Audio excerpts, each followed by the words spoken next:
Good day to our friends in the Philippine retail industry. This is CJ Hesena. I bring to you again PRA's second digital episode of our podcast called Let's Talk Retail. We have an exciting guest, just like our first episode with Yang Tupas of Ayala Malls.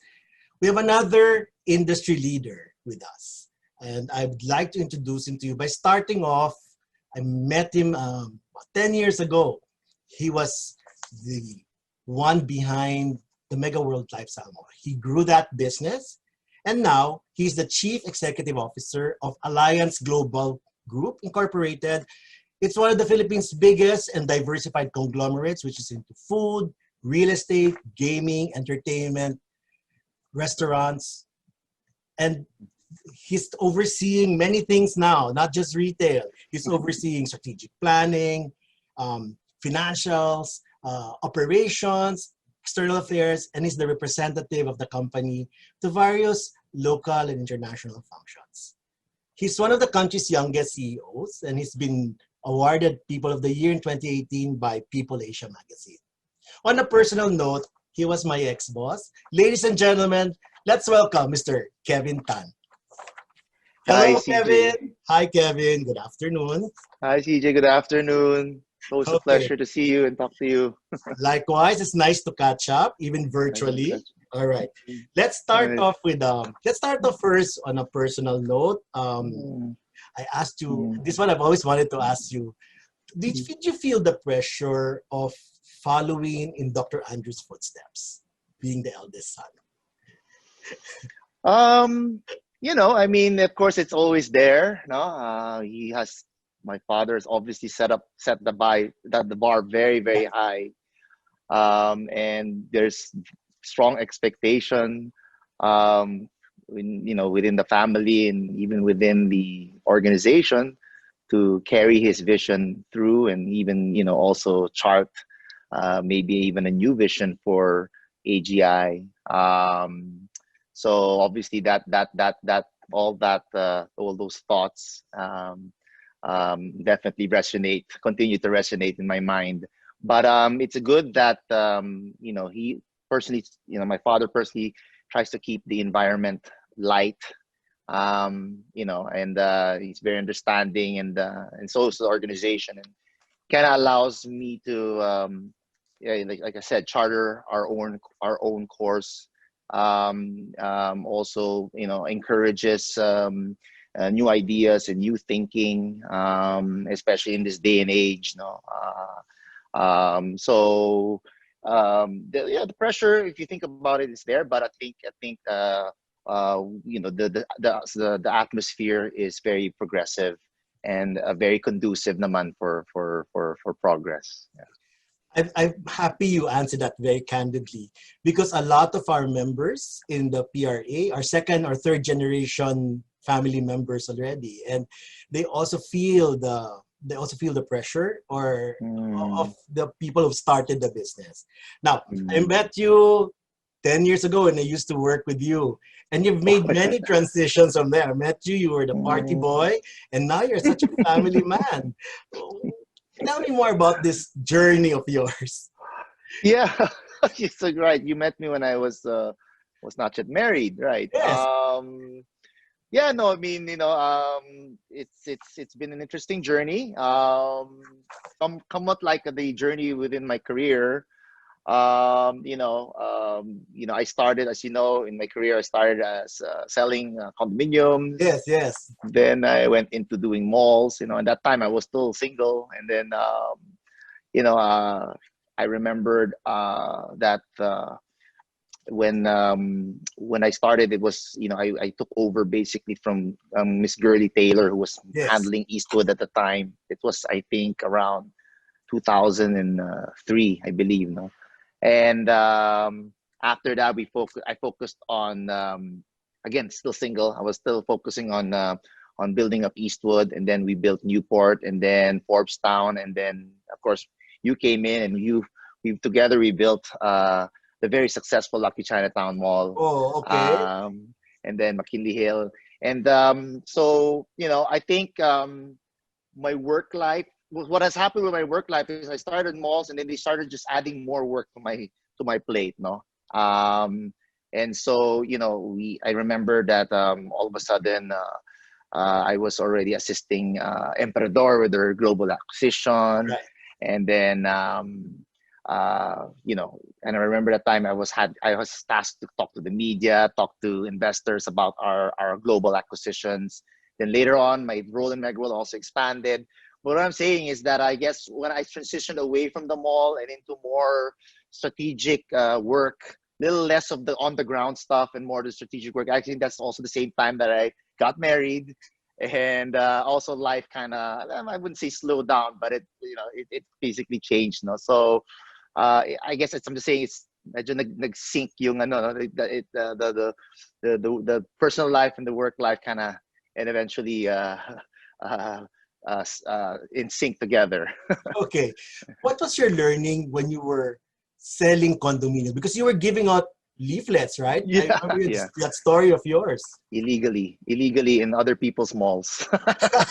What was We your didn't have malls learning there? then. We didn't What have, well, What was your learning there?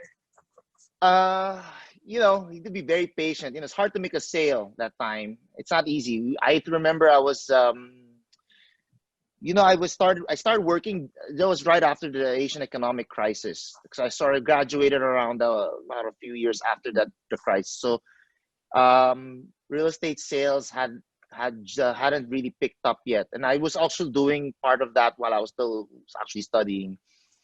So it was very difficult to make a sale. It's not the same as it was last year, for example, at the Yeah. peak of of our real estate industry's success, no, where it was so easy to make a sale. That time was very difficult. So that's why we had to resort to really, really guerrilla tactics, going to people's malls, and I think one of the things is that I learned to accept rejection. Okay. People take your flyer, they look at you, they throw it away. So you kind of learn that bit of patience. You kind of learn to be more, have perseverance and commitment to your job. It wasn't an easy road. I think it builds character to be Okay. rejected, and to be, people were kind of rude even, no? That's why I have a lot of respect for those that I see, out in the streets, or those guys trying to sell condominiums. They do a very, very tough job sometimes. They work long hours. I think that dedication is and patience is something that I learned through that, no? And of course, you learn to also deal with people. You learn to also understand people more, and I think those are the skills that I have always carried with me throughout my career. Okay. Now, fast forward. You're now Mm. the one of the youngest CEOs of a diversified company. All right. Mm. Describe your management style in one word. I'm very open, no, All right. open, and I'm always asking questions. Actually, that's the funny thing. I love to ask questions. Okay. And I'm always open to new ideas. I love innovation. I like to be surprised with ideas that I have never ever imagined or even heard of. Okay. So those are the kinds. That's how I like to manage, especially a diverse group of businesses such as what we have under Alliance Global Group. So, what are the key challenges now that you see in running such a diversified portfolio? Well, first is that it's a very, we have very different businesses. We have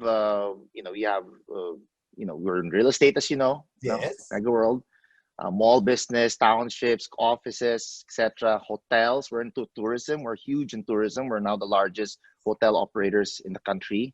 We have about 6,500 rooms, as you know. We're into liquor business, which Yes. is a very different business from anything of our businesses now. So and that was actually our first business. We celebrated our 40th year anniversary last year. So basically, it's a business as old as I am. And then, we are also into food business. And then recently we've got into new sectors. No, so I think that first is that we're very blessed that we have an excellent executive management team who are running all these businesses, and they are, I look at them as my mentors. There are a lot, all of them are more senior than I am. We have as you know, we have a very strong culture in our company of, respecting hierarchy and Okay. tenure. That's not just a corporate culture, but that's also a family culture. It doesn't matter if you're a family member or, you have to respect our executives and what, the directions that they've set, and I've learned so much from them. I think that as as business unit heads, they obviously understand that in order to continually strive to grow their businesses, they must always reinvent the business, and they may at times also opt to disrupt the normal course of things. And I think this entrepreneurial spirit it lives within us, and I think that my task is to provide them the tools, the support, and the latitude to pursue this entrepreneurial thinking. And I think also my job is now to help them chart, a course, for the businesses, and even to expand AGI into other sectors. The last 3 years, I'm lucky that the board has supported me in, when I wanted to expand into infrastructure, for example, or through InfraCorp, and through technology as well, through agile digital ventures. So, these are, I mean, I guess it's still a learning for me, but it's a very interesting journey the last 2 years. And you're a good student now. Yes, I think so. I think so. I have to be. I have to be. I have to learn. I'm glad you brought the topic of seniority, tenure, because now you have three generations together. You have the baby boomers like me. You're a Gen Xer. Then you have your team who are millennials. So Yeah. how do you piece those three different generations together? Yeah. The majority of our workforce are actually the millennials and the Gen Z. I had a statistic made the other day, and it was about 83% were in that category. Oh, And okay. yeah, it's a huge. It's actually quite a big workforce, and we're about 85,000 employees across all our entire Right. organization, and that's for all our businesses. um I think it's really the young man's world now, no? Okay. And I think it's quite in sync also with our country's demographic. So I think it's a great, it's a way to, I think it's um we need to empower our people and our organization, especially the young people now. And Yes. that's what we have been trying to do, and that's why we're trying to, that has given us sort of this a bit of an edge, this way, in terms of innovation, in terms of strategy, precisely because of that way of thinking. Yeah. All right. Now, let's talk about the pandemic. Right. We're 7 months into the pandemic. What was the effect of the pandemic to your personal life? On you personally? Well, it's interesting because a lot of my job before was, you go to office and you go to a lot of the events, Yes. activities, you represent the company. Of course, now all of that is gone. The work's still the same, if not even more, because this whole video thing, you get to accommodate more meetings actually in one day. You don't have to travel, and they Right. don't have to travel. And Right. you have no excuse. If they want a meeting, you can do it today from right at that moment. That you could still say, "Oh, I'm not available." Kunwari lang, no? But now Right. it's you really have to. So we Yeah. actually have more meetings today than ever. So and the work's still the same, but minus the socializing and all the social events and all the other activities. So I think we have a lot more time for yourself, for Okay. myself rather, which means that I have more time now for my family, of course, and I have more time now to exercise, Okay. to get back to reading, just a lot more time for yourself. So it's really more of just work and self, ano na, self sort of, So you don't miss taking care of yourself. you Yeah. don't miss the socializing. I do miss it sometimes. I miss social interactions. Who doesn't, right? 7 months of being like this does get stifling. But I've also learned to appreciate, what it has done also for us personally on a personal level. And you never ever experience anything like this, or you never thought you'd experience anything like this. And I tend to just kind of look at the good stuff, no, the advantages, no. But of course, yeah, who doesn't miss going out? Who doesn't miss Right. having a night out or dinner out or whatever, Correct. or even meeting people outside on regular meetings without any mask or without any Correct. protection. No? Who doesn't miss that? Everyone does, I think. Yeah. Let's pull out a bit the effect of the pandemic on your company, on your companies. Yes. Well, we've definitely it's huge effect on impact. No, our as you know, our mall business was one of the most severely affected because there was not only because of the shutdown, but the consumer confidence is just really on an all-time low right now. There's just so much fear, and there's just so much sort of apprehension right now, no, to come out and to spend, no, and then of course, so there's a huge shift in that. Of course, when you have a situation where offices are also sort of not in full capacity, that affects as well the our mall business, retail business, no. Um, there's been, on our other businesses like our liquor business, for example, there were liquor bans, so obviously we couldn't sell our products. Right. And McDonald's, our food business, again, so many restrictions. There was one point we weren't allowed dine in, and then now you're allowed dine in, but there's so many other things that you have to manage. So we've had to really adjust tremendously. But of course, I think, if I may say so, the priority has always been our people, especially those on the ground. So I think the first thing we ever did was we just organized ourselves, and we thought, how are we gonna make our people, especially our frontliners, because remember, we operate communities and townships, and they remain open. These are where people live, work. Our malls are there, our hotels are there. So, and we had people managing these properties 24/7, even during the pandemic, even during this height of the lockdown.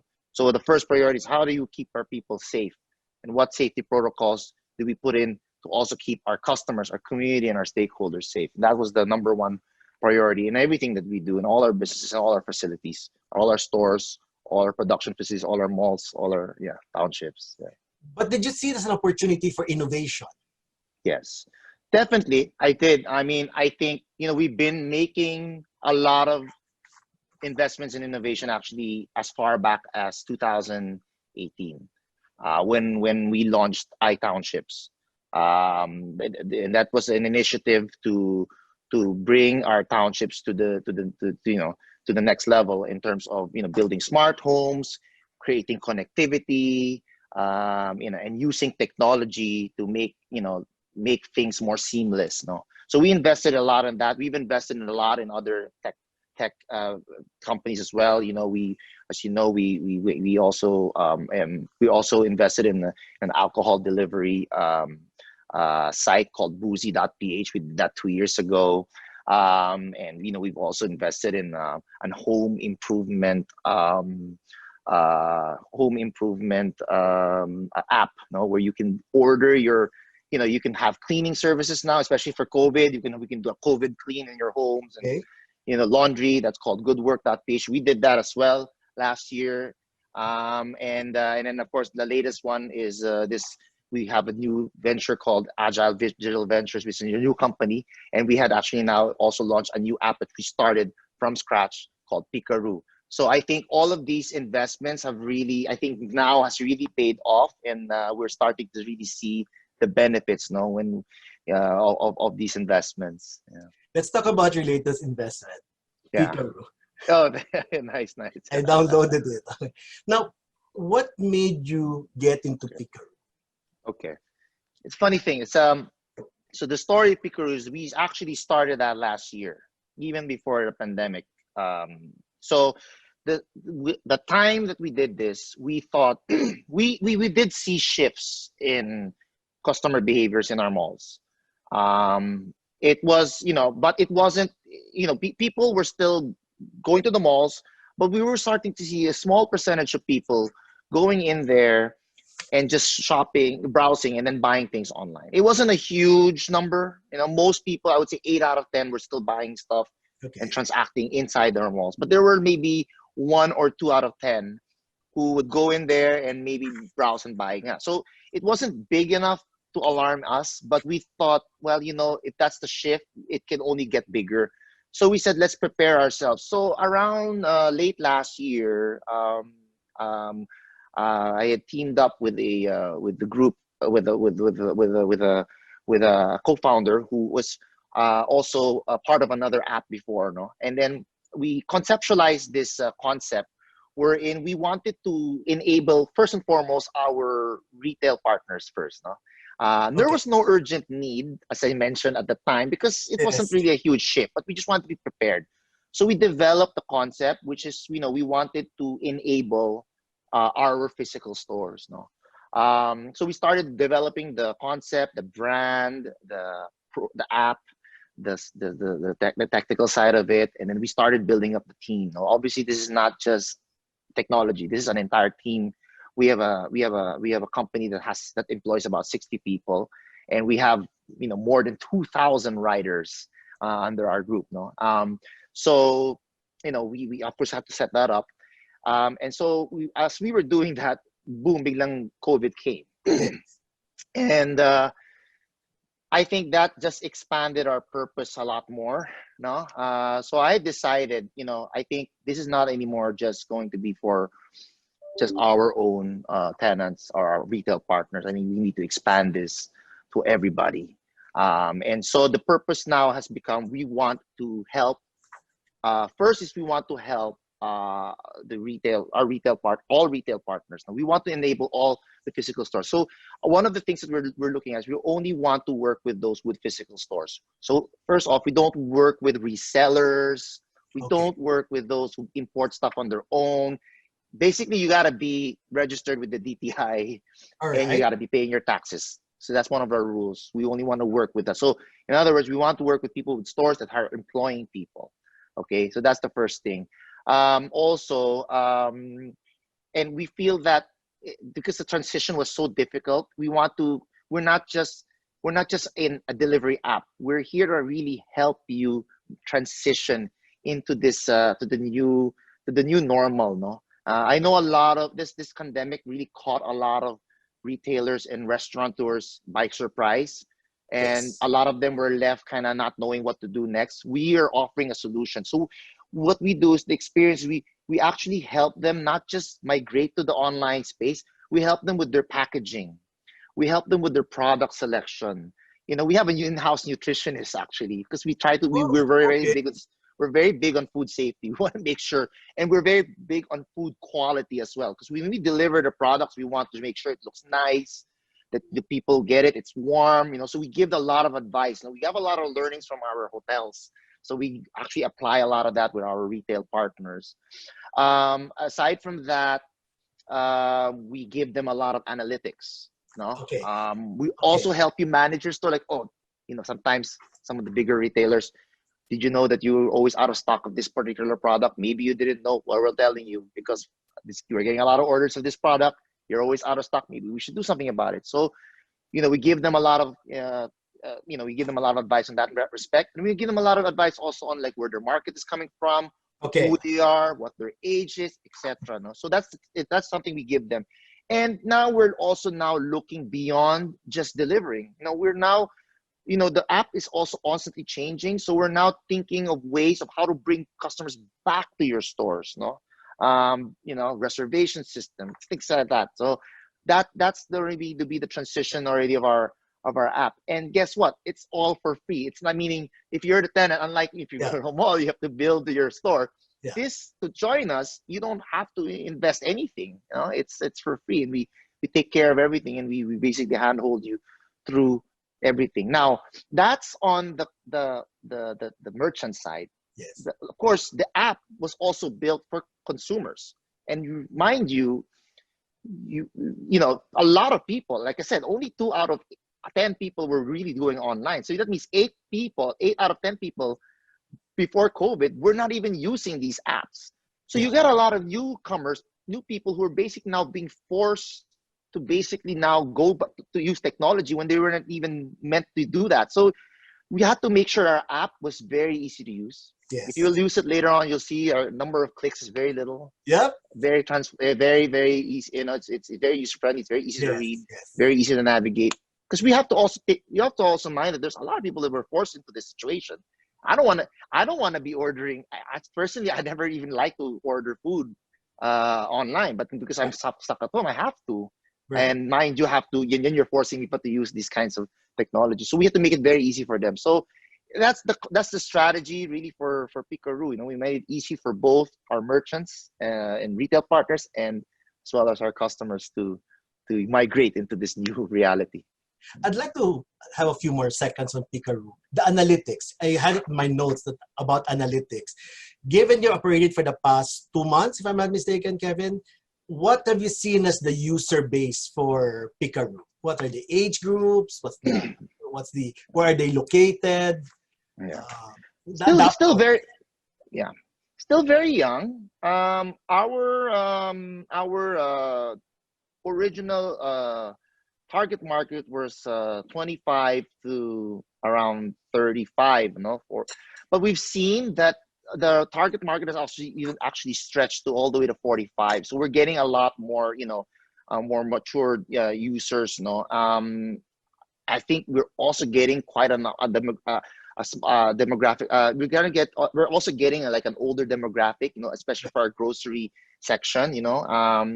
So that's one of the things that we've seen, and it's good because we really made the app also because we knew that even also those, you know, the older generations who definitely were not even thinking of using apps like this. We have to make it easy for them as well, right?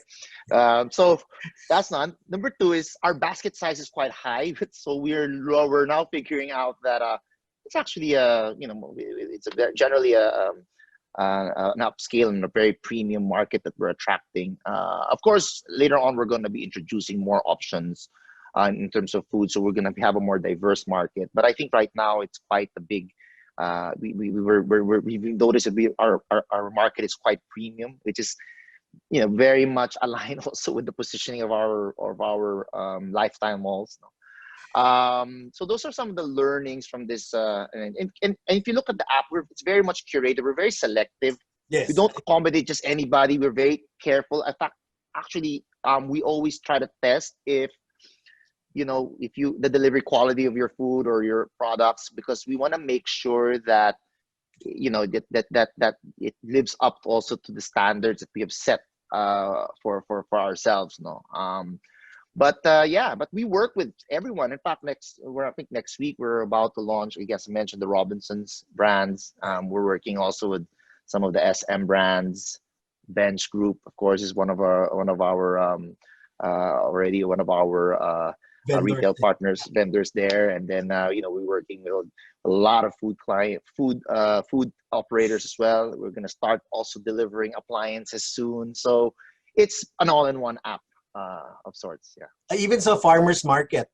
Yes. We're So also enabling that. I saw Yeah, it's going to also. be very diverse. Our categories will be from A to Z. You know, you basically can buy Yeah. anything in Yeah. our app, and it's on demand. So I mean, you can have it delivered as short as 30 minutes. That's why it was important. I was telling you a while ago, it was important for us to have many branches. So Right.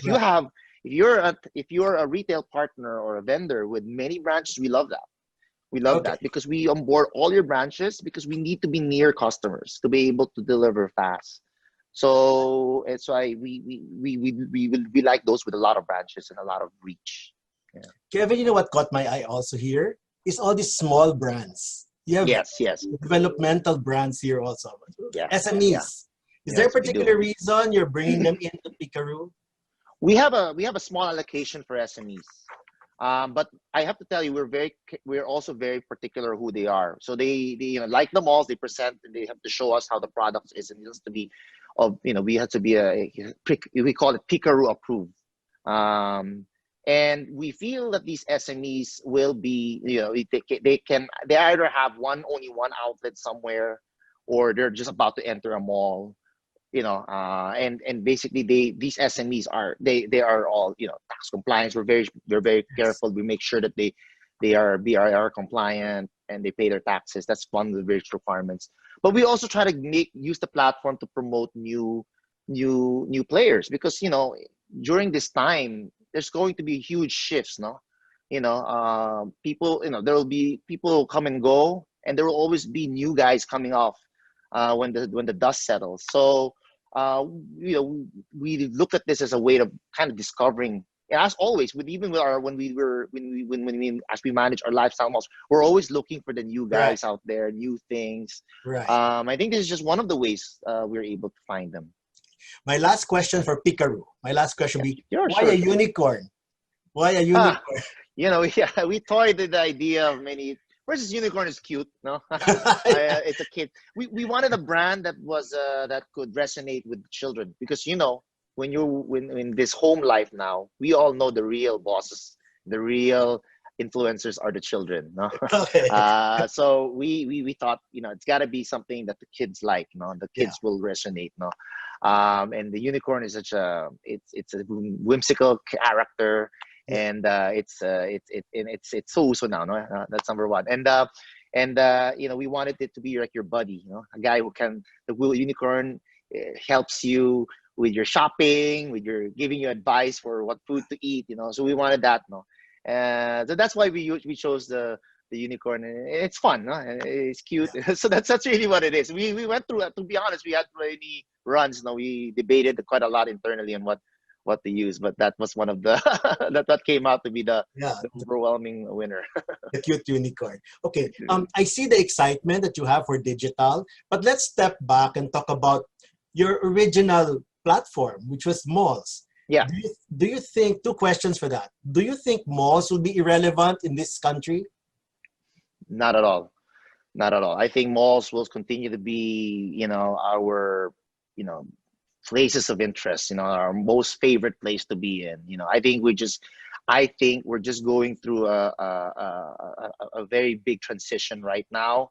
And I think this is all temporary, but I can't imagine a world where the physical and the digital will not be merged together. I mean, even if you look at big tech companies abroad, Amazon, Alibaba, they've all invested in brick and mortar as well. Amazon has bought into Whole Foods. Yes. Alibaba, when I visited their headquarters in Hangzhou, they have a mall, actually, a small mall, not a very, Yes. not a very big one, but they're trying their best also to. Then they have a Taobao store there, and they feature some of their Tmall tenants there as well, or vendors there as well. So they're also trying to recreate that experience. And oh, by the way, they also have their own supermarket, by the way, Yes. a full scale Hema, no? So even the big tech companies are actually starting to go into brick and mortar, and I think it's time also for brick and mortar to go into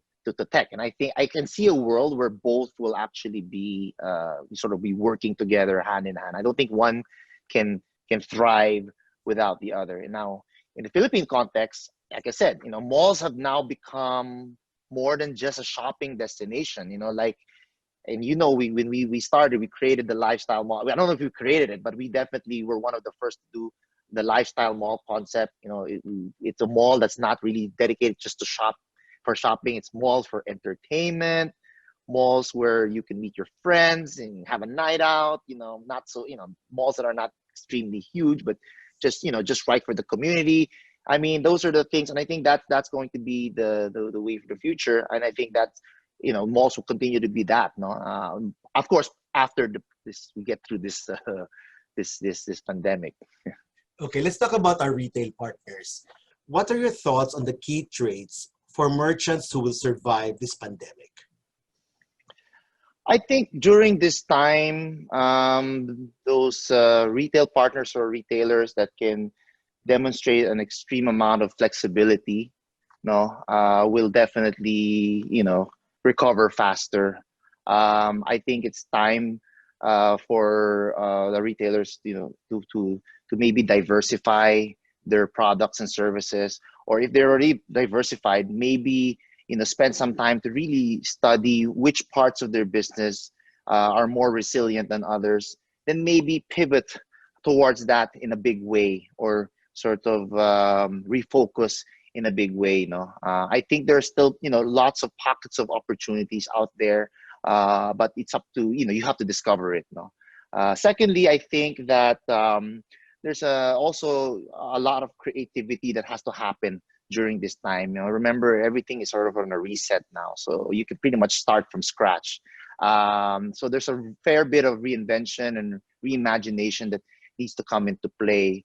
And I think it's time to sort of also start thinking out of the box, or maybe even just throw that box away, because everything is start from scratch anyway, right? And last but not least, I think so we always say it's innovation. No, I think the faster you can embrace innovation, the more ahead you'll be in terms of adapting to this new reality. I'm always quite impressed with some of these new vendors we have at Pick-A-Roo. These are first time to the online space, first time in an on-demand sort of structure or business, and the kind of risks they take and the determination they have, it's quite impressive. And I think that's the kind of attitude that you should have in this time of pandemic, because as it's not easy to migrate. It takes a certain amount of mileage for you to be able to kind of discover or to improve your business online. So again, the sooner you get into it, the more ahead you will be in adapting to this new reality. Very nice. Very. The words of the pandemic: pivot, innovation, out of the box. And it's more than 30 minutes already, Kevin. Time flies so fast. Thank you so much for spending time with us in our second podcast. My last question will be: what is your wish for 2021? Well, of course, I wish all of this will be over soon. Whether it be through a vaccine, or maybe just certain level of acceptance already that this is a new way of life. We've been in this for 7 months. I think by this time we should have already gotten used to it. We should have already learned how to live with this. And so I really hope that our consumers will get over the anxiety and start to come out again, and start to spend again. I also wish that I also have a wish for the industry. I wish that the industry survives this, especially our retailers, our beloved retail partners. I hope they get through this. And of course, I wish everybody good health. All right. Again, thank you so much, Kevin. I hope to see you one of these days for lunch in our mall. We'll catch up. All right. Thank you again. Thank you. Thank you again, CJ. You're very welcome, Kevin. Ladies and gentlemen, thank you very much for joining us for our second podcast featuring Mr. Kevin Tan, the CEO of Alliance Global Inc.